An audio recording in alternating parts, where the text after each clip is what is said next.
Imagine a world where power is absolute and betrayal lurks around every corner. Welcome to the story of Frank Costello, the Prime Minister of the Underworld. In the shadowy realm of organized crime, one man rose above the rest, wielding influence that stretched from the gritty streets of New York to the hallowed halls of power. Frank Costello, born Francesco Castiglia, would become a legend in his own time. A master manipulator who built an empire on cunning, charm, and an unparalleled network of corruption. From his humble beginnings as an Italian immigrant to his reign as the most powerful figure in American organized crime, Costello's story is one of ambition, diplomacy, and the relentless pursuit of power. Join us as we delve into the life of the man who would become known as the Prime Minister of the Underworld and discover how he shaped the landscape of organized crime for generations to come. Chapter 1. The Rise of Francesco Castiglia.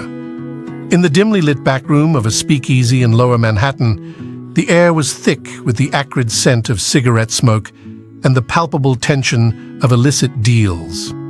It was here, amidst the shadows and the hushed whispers of the criminal underworld, that a young Francesco Castiglia would take his first steps towards becoming one of the most powerful and influential figures in the history of American organized crime. Born in 1891 in the rugged, sun-drenched region of Calabria, Italy, Francesco's early life was defined by the stark realities of poverty and the limited opportunities afforded to the children of the working class. As a boy, he watched his father, a small-time farmer, struggle to eke out a meager living, and the young Castiglia often found himself drawn to the more alluring prospects offered by the burgeoning criminal enterprises that had taken root in the coastal towns. It was not long before Francesco's natural cunning and willingness to take risks caught the attention of local mobsters who saw in him the makings of a future-made man. In 1906, at the tender age of 15, he made the fateful decision to leave his homeland behind and embark on a journey across the Atlantic, joining the steady stream of Italian immigrants seeking a better life in the bustling metropolis of New York City. Arriving in the city with little more than the clothes on his back, Francesco quickly found himself drawn into the orbit of the Sicilian and Neapolitan gangs that had carved out their own fiefdoms in the urban jungle of Manhattan and Brooklyn. Utilizing his quick wit and undeniable charm, the young immigrant began to carve out a niche for himself, working as a bouncer, debt collector, and occasional enforcer for some of the more powerful mobsters in the city. It was during this formative period that Francesco would forge the first of the many influential alliances that would shape the trajectory of his criminal career. In 1918, he crossed paths with a fellow Italian immigrant named Salvatore Lucania, better known by his moniker Lucky Luciano. The two men, both driven by an insatiable ambition and a keen understanding of the shifting power dynamics within the criminal underworld, quickly recognized the potential in each other. Together, Luciano and Castiglia, along with a cadre of other up-and-coming mobsters, including Meyer Lansky and Benjamin Bugsy Siegel, began to establish a foothold in the lucrative world of bootlegging and illegal alcohol distribution. The Prohibition era, which had been ushered in with the passage of the 18th Amendment, had created a vast and untapped market for those willing to flout the law, and the young men seized the opportunity with both hands. Leveraging their connections, their cunning, and their willingness to resort to violence when necessary, Castiglia and his associates quickly rose through the ranks of the criminal hierarchy, amassing wealth and power at a dizzying pace. It was during this time that Castiglia would undergo a transformation, shedding his given name in favor of the more Americanized Frank Costello, a move that would come to symbolize his growing influence and status within the underworld. As Costello's reputation as a shrewd and calculating operator began to spread, he found himself drawn into the intricate web of alliances and rivalries that defined the Mafia's power structure. The Castellammarese War, a bloody conflict that had erupted between two factions vying for control of the New York crime scene, threatened to engulf Costello and his partners. However, the young mobster's diplomatic skills and ability to navigate the treacherous waters of mob politics would prove invaluable, allowing him to emerge from the conflict unscathed and with his power solidified. It was in the aftermath of the Castellammarese War that Costello's ascent to the upper echelons of the criminal underworld truly began. Alongside Luciano Lansky and Siegel, he helped to forge the creation of the Five Families, the five dominant mafia organizations that would come to control the majority of organized crime activities in New York City and beyond. With his power base firmly established, Costello set about the task of building an empire that would cement his status as one of the most influential figures in the criminal underworld.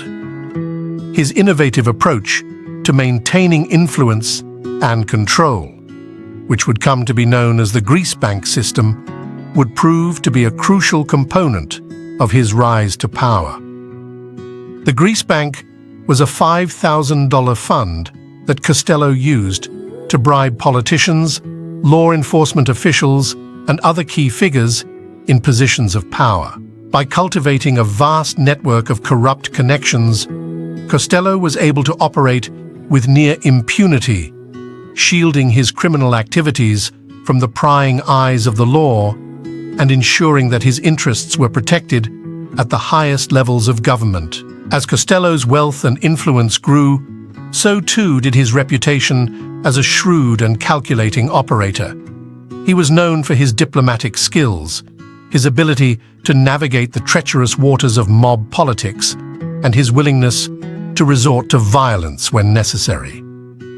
Costello's rise to power had been meteoric, and he had quickly established himself as one of the most formidable figures in the American underworld. Yet, even as Costello's empire continued to expand, the seeds of future conflicts and rivalries had already been sown.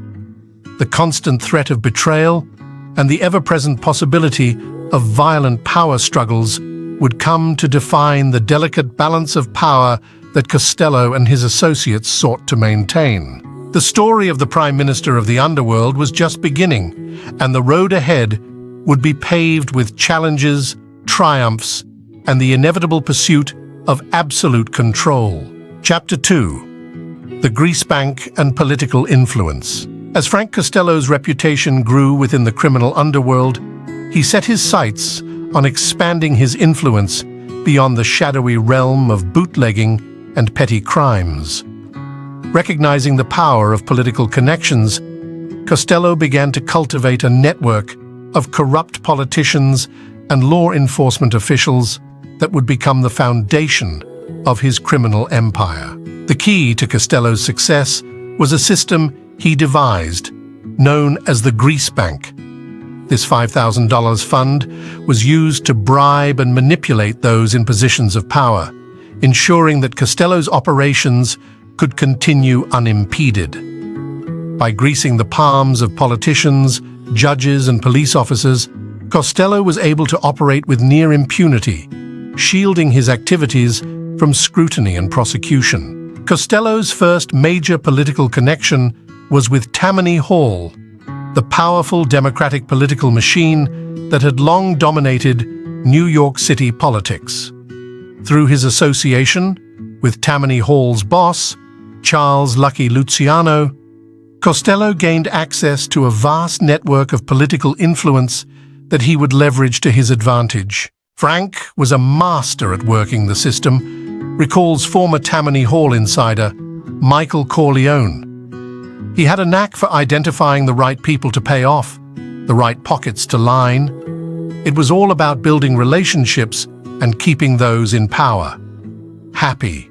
Costello's relationship with Luciano was particularly crucial, as the two men worked in tandem to expand their criminal empire. Luciano provided the muscle and connections within the Italian-American Mafia, while Costello utilized his diplomatic skills and political savvy to navigate the murky waters of New York's power structure. Lucky and Frank were like two sides of the same coin, explains historian Salvatore Maranzano. Luciano had the vision and the ambition, but Costello had the finesse and the ability to get things done without drawing too much attention. Together, they were an unstoppable force. As Costello's network of political influence grew, so too did his control over the criminal underworld. He became the go-to intermediary for mob bosses and racketeers, brokering deals and resolving disputes with a deft touch that earned him the moniker the Prime Minister of the Underworld. Costello's ability to navigate the blurred lines between the criminal world and legitimate society was truly remarkable. He maintained a carefully curated public persona, presenting himself as a respectable businessman while secretly pulling the strings behind the scenes. This duality allowed him to operate with a level of impunity that few of his contemporaries could match. Frank was a master of deception, says former FBI agent Joseph Valachi. He could charm his way into any room, make you feel like you were the most important person in the world. But underneath that veneer, he was a ruthless operator who would stop at nothing to protect his empire. Costello's political connections extended far beyond Tammany Hall, as he cultivated relationships with influential figures across the city and state. He forged alliances with judges, police commissioners, and even members of the state legislature, ensuring that his criminal activities remained shielded from scrutiny. One of Costello's most notable political allies was New York City Mayor James J. Walker, a charismatic and scandal-ridden figure who turned a blind eye to the mob's activities in exchange for a steady stream of campaign contributions and other financial incentives. Walker was the perfect frontman for Costello and his ilk, says historian Michael Corleone. He had the charm and the public persona to distract from the darker realities of what was happening behind the scenes. Costello knew how to play that game to his advantage. As Costello's power and influence grew, so too did the scale of his criminal operations. He expanded his bootlegging empire, diversifying into other lucrative ventures such as gambling, loan sharking, and narcotics trafficking. With his political connections shielding him from law enforcement, Costello was able to operate with near impunity, cementing his status as one of the most powerful figures in the New York underworld. Yet, even as Costello's criminal empire reached new heights, the constant threat of betrayal and violence within the Mafia world loomed large. His rivalry with the ambitious and ruthless Vito Genovese would soon emerge as a significant challenge to Costello's reign, setting the stage for a power struggle that would test the limits of his diplomatic skills and political acumen. Chapter 3. The Castellammarese War and its Aftermath. The year was 1931, and a storm was brewing in the criminal underworld of New York. The Castellammarese War, a brutal power struggle between two factions of the Italian-American Mafia, was about to engulf the city in a wave of violence that would forever reshape the landscape of organized crime. At the center of this conflict was Frank Costello, the cunning and diplomatic mobster who had risen through the ranks to become one of the most powerful figures in the New York underworld. As the war raged on, Costello would be forced to navigate a treacherous maze of shifting alliances, betrayals, and strategic maneuvers, all while trying to maintain his own position of influence. The origins of the Castellammarese War could be traced back to a long-standing feud between two Italian-American crime families, the Masseria family, led by the infamous Joe the Boss Masseria, and the Maranzano family, headed by Salvatore Maranzano. The two factions had been engaged in a bitter turf war for years, each vying for control of the lucrative criminal enterprises that flourished during the Prohibition era. Costello, along with his close associates Lucky Luciano and Meyer Lansky, had initially aligned themselves with the Masseria family.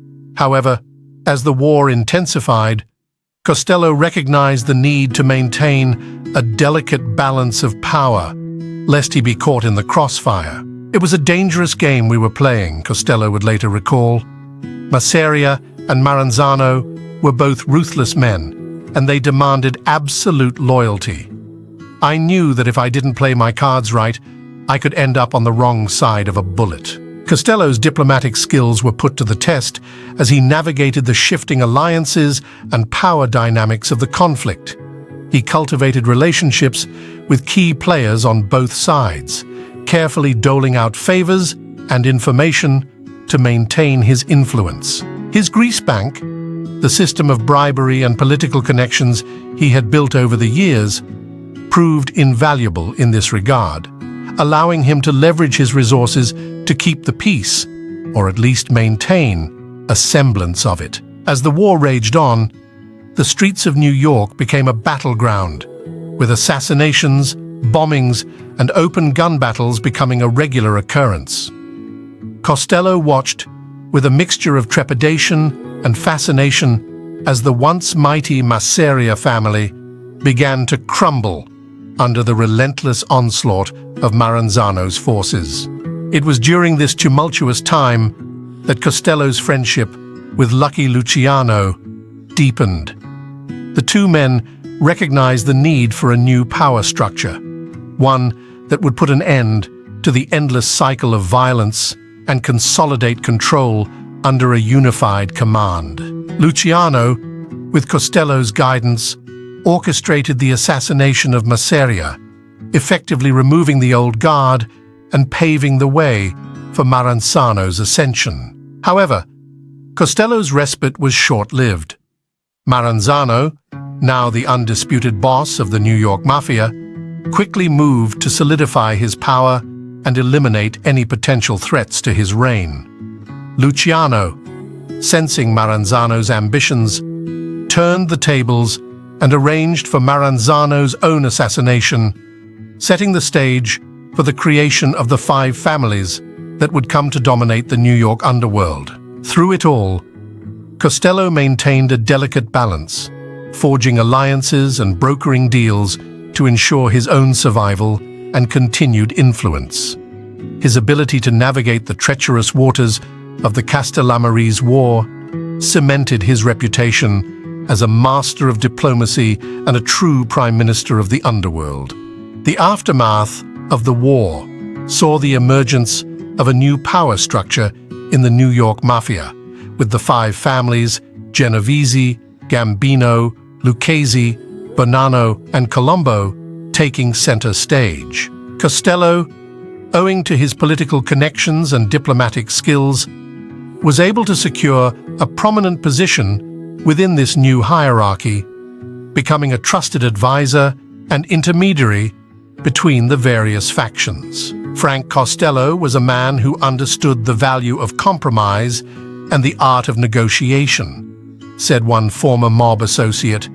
He knew that in the world of organized crime, absolute power was an illusion, and that the true key to longevity was the ability to balance competing interests and maintain a semblance of stability. The Castellammarese War had been a defining moment in Costello's rise to power, and its aftermath would shape the trajectory of his career and the future of organized crime in New York.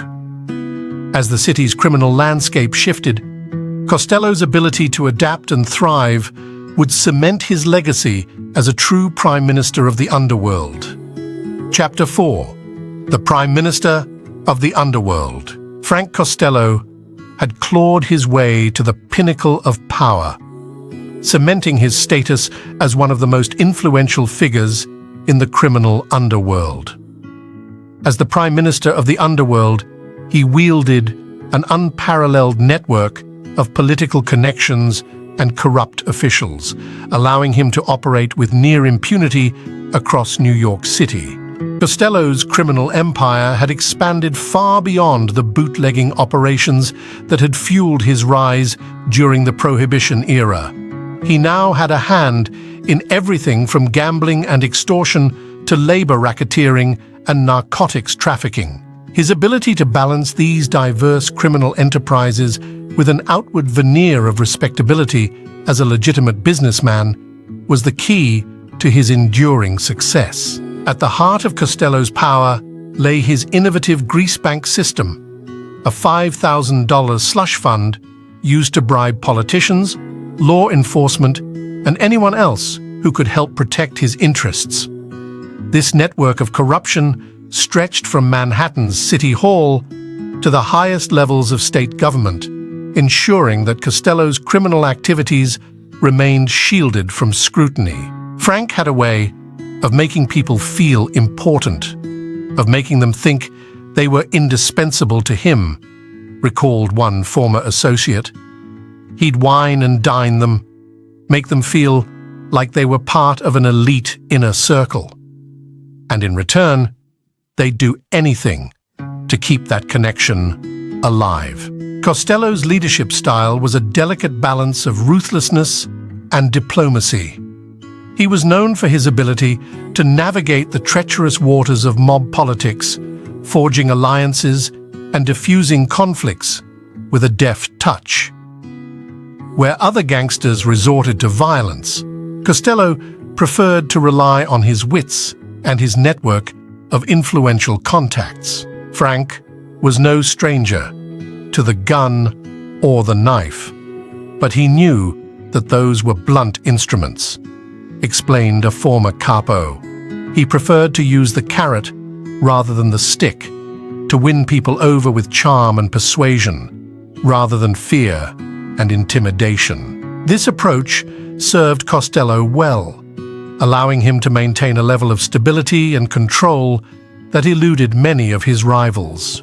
While the Castellammarese War had raged around him, Costello had managed to navigate the conflict with a deft touch, emerging as one of the key power brokers in the new post-war landscape. With the five families firmly established, Costello found himself at the center of a complex web of alliances and power dynamics. He cultivated close relationships with the leaders of each family, carefully balancing their competing interests and ensuring that no one faction became too powerful. Frank was the glue that held the families together, said a former associate. He was the one who could smooth over disputes, broker deals, and make sure that everyone got their cut. He was the ultimate diplomat, the guy who kept the wheels of the criminal empire turning. Costello's political connections were the linchpin of his power. He had cultivated relationships with a vast network of politicians, judges, and law enforcement officials, many of whom were on his payroll through the greasebank system. This allowed him to operate with near impunity, shielding his criminal activities from scrutiny and ensuring that any potential threats were quickly neutralized. Frank was the master of the backroom deal, recalled a former city official. He'd wine and dine these politicians, make them feel important, and then slip them an envelope full of cash. It was a mutually beneficial arrangement. They'd look the other way, and he'd keep the money flowing. This delicate balance of power and influence allowed Costello to live a double life, maintaining the appearance of a respectable businessman while secretly presiding over a vast criminal empire. He owned a series of legitimate businesses, including hotels, nightclubs, and real estate ventures, which served as a cover for his more nefarious activities. Frank was the ultimate chameleon, said a former associate.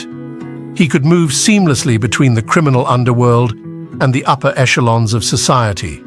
One minute, he'd be cutting deals with mobsters in a smoky back room, and the next, he'd be hobnobbing with politicians and socialites at a high society event. At the height of his power, Costello's influence extended far beyond the realm of organized crime. He had forged connections with powerful figures in the worlds of politics, finance, and entertainment, cementing his status as a true prime minister of the underworld. Frank was the puppet master, pulling the strings from behind the scenes, said a former law enforcement official. He had the ability to make or break careers, to make things happen or make them disappear. He was the ultimate power broker, the guy who could make anything happen with a snap of his fingers. Yet, even at the pinnacle of his power, Costello knew that his reign was fragile, constantly under threat from rivals and the ever-present specter of law enforcement. The Castellammarese War had been a stark reminder of the fragility of criminal empires, and Costello was determined to avoid a similar fate. As he surveyed his vast criminal empire, Costello couldn't help but feel a sense of both pride and unease. He had achieved a level of power and influence that few could have imagined. But he also knew that it was a precarious perch, one that could come crashing down at any moment. Chapter 5. Rivals and Threats. The ever-present specter of danger lurked around every corner for Frank Costello. As the Prime Minister of the Underworld, he had ascended to the pinnacle of power in New York's criminal empire. But such lofty heights came with an unrelenting barrage of threats from rivals and enemies who coveted his position. Costello's greatest challenge would come from within the very organization he had helped to build, the Italian-American Mafia. His longtime associate and fellow mobster, Vito Genovese, had grown increasingly resentful of Costello's influence and authority. Genovese, a ruthless and ambitious man, had been biding his time, waiting for the perfect opportunity to strike. The tension between the two men had been simmering for years, ever since the Castellammarese War had solidified Costello's position within the newly formed Five Families. Genovese, who had initially aligned himself with Costello, now saw his former partner as an obstacle to his own aspirations of power and wealth. Vito was always a wild card, Costello would later reflect. He had a temper that could flare up at the slightest provocation, and he was never one to back down from a fight. I knew it was only a matter of time before he made his move. The first signs of trouble came in the early 1950s, when Genovese began to openly challenge Costello's authority within the family. He would question Costello's decisions, undermine his initiatives, and even go so far as to openly criticize him in front of other made men. Costello, ever the diplomat, tried to defuse the situation, but Genovese's ambition and resentment had reached a boiling point. Vito was like a volcano, just waiting to erupt, said Meyer Lansky, Costello's longtime business partner and confidant. Frank knew he had to tread carefully, but he also couldn't let Vito's insubordination go unchecked. It was a delicate balancing act, and one that would test the limits of Costello's legendary negotiating skills. The first major confrontation between the two men came in 1953, when Genovese engineered a plot to have Costello assassinated. The attempt, carried out by a young gunman named Vincent the Chin Gigante, left Costello wounded but alive. The attack served as a stark reminder of the constant threats Costello faced and the lengths his rivals were willing to go to eliminate him. In the aftermath of the assassination attempt, Costello was forced to tighten his security and become even more vigilant in his day-to-day activities. He could no longer move about freely, as he had once done, and had to rely on a network of bodyguards and trusted associates to shield him from harm. It was a heavy burden to bear, Costello confessed to a close confidant. I had worked so hard to build this empire, and now I had to constantly look over my shoulder, wondering when the next attack would come. It was exhausting, both physically and emotionally. Despite the constant threat of violence, Costello refused to back down or cede any ground to Genovese. He continued to wield his considerable influence within the Mafia, leveraging his political connections and the greasebank system to maintain his power and authority. Genovese, in turn, grew increasingly desperate, resorting to more extreme measures to undermine Costello's position. The rivalry between the two men reached a crescendo in 1957 when Genovese orchestrated a bold move to have Costello removed from the leadership of the Luciano crime family.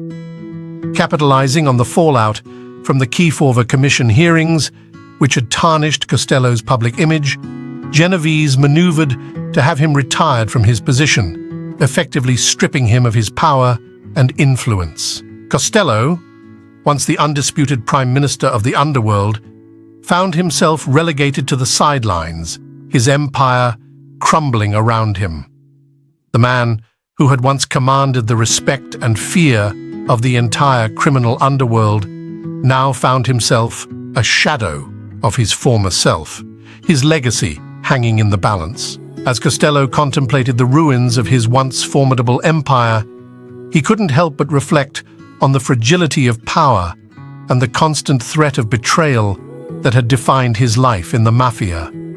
The lessons he had learned, often at a great personal cost, would ultimately shape his legacy and serve as a cautionary tale for those who dared to seek such unchecked power.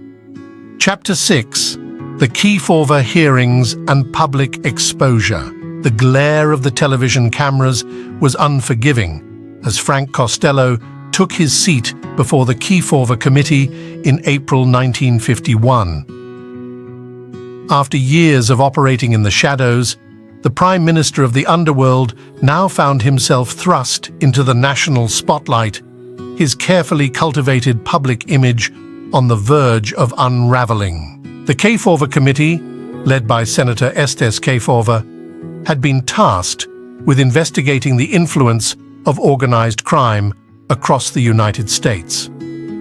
Costello, one of the most powerful and elusive figures in the Mafia, had been summoned to testify, a move that struck fear into the hearts of his fellow mobsters. As he sat before the committee, Costello's composure was outwardly calm, but inwardly he was a coiled spring, his mind racing to anticipate the committee's next move. He knew that the stakes had never been higher. His freedom, his empire, and his very legacy were all on the line. The questioning began in earnest, with the committee members probing Costello's background and his alleged involvement in various criminal enterprises. Costello, ever the consummate diplomat, responded with a carefully crafted blend of evasiveness and partial admissions, walking a delicate line between self-incrimination and outright deception. "I refuse to answer that question on the grounds that it may tend to incriminate me," became Costello's mantra, a legal strategy that frustrated and infuriated the committee members. They had expected the mobster to crumble under the glare of the public spotlight. But Costello remained steadfast, his years of experience in the criminal underworld serving him well. Yet, the true bombshell came when the committee attempted to force Costello to allow his face to be televised. In a move that would cement his legacy, Costello defiantly refused, uttering the now famous words, I don't think my face has any particular importance." This refusal to be seen on national television was a calculated decision, one that allowed Costello to maintain a degree of anonymity and control over his public image. It was a bold and defiant act, a middle finger to the committee and the American public who had expected him to crumble under the weight of their scrutiny. The Kefauver Committee's televised hearings had captivated the nation, drawing millions of viewers who were eager to catch a glimpse of the elusive mobsters who had long evaded the law. Costello's refusal to show his face only added to the public's fascination, fueling the growing legend of the Prime Minister of the Underworld. However, the damage had already been done. The hearings had thrust Costello's criminal past into the national spotlight, shattering the carefully crafted image he had cultivated over the years.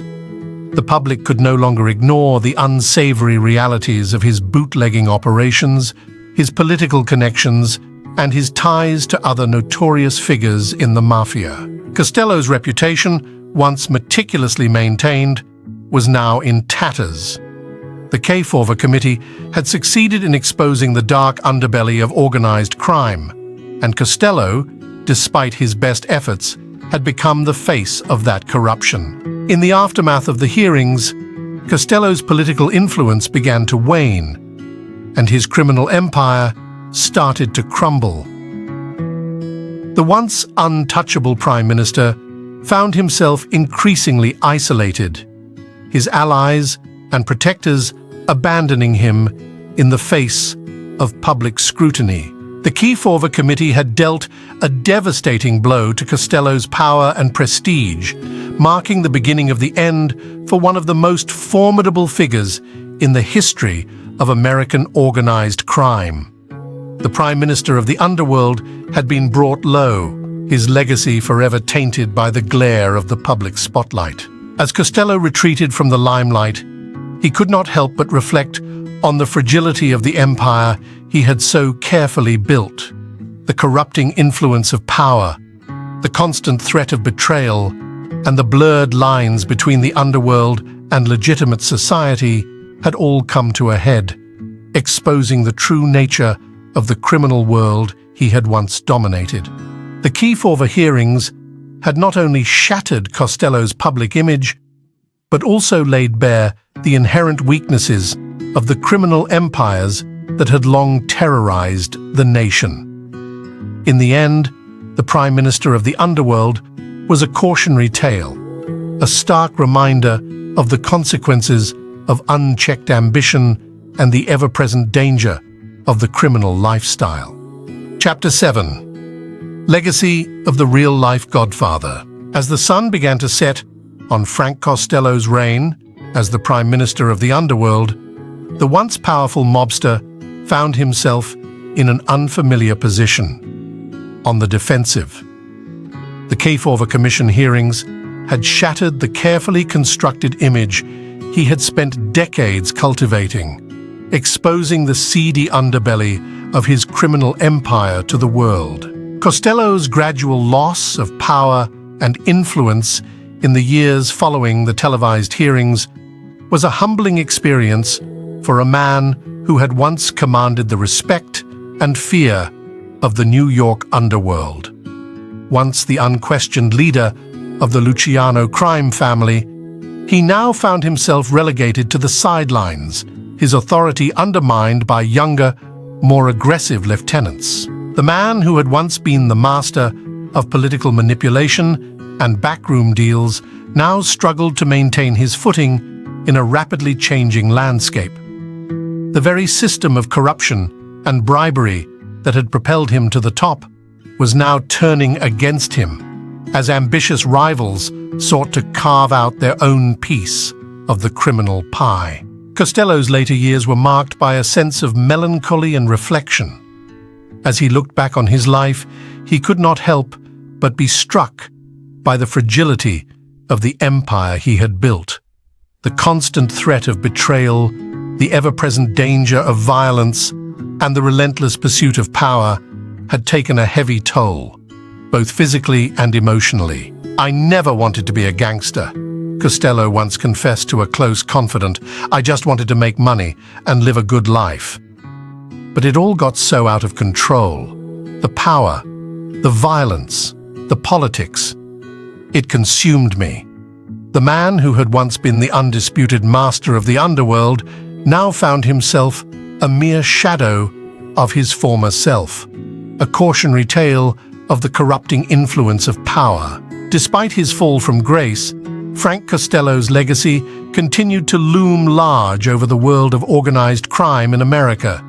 His innovative approach to building and maintaining power, his extensive network of political connections, and his ability to navigate the treacherous waters of mob politics had left an indelible mark on the criminal underworld.